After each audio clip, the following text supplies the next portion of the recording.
Rangpur মাতালো বিপিএল-এর অপ্রতিরোধ্য team Rangpur Riders সোমবার হেলিকপ্টারে করে খেলোয়াড়রা জেলা স্টেডিয়ামে আসেন। এরপর খোলা ট্রাকে করে নগরীর বিভিন্ন এলাকা প্রদক্ষিণ করেন। এ সময় রংপুর রাইডার্স দলকে হাত নেড়ে ও স্লোগান দিয়ে স্বাগত জানান ভক্তরা। পরে স্টেডিয়ামে হাজার হাজার ক্রিকেট প্রেমীর উপস্থিতিতে বিপিএল-এর শিরোপা জয়ের প্রত্যাশা ব্যক্ত করেন তারকারা।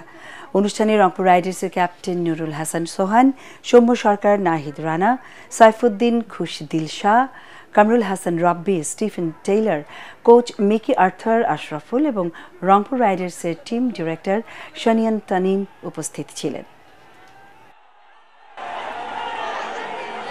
এখন আমাদের রেসপন্সিবিলিটি আপনাদের এই ভালোবাসা থেকে অনুপ্রেরণা যোগায় কিভাবে আমরা ফাইনালে যেতে পারি।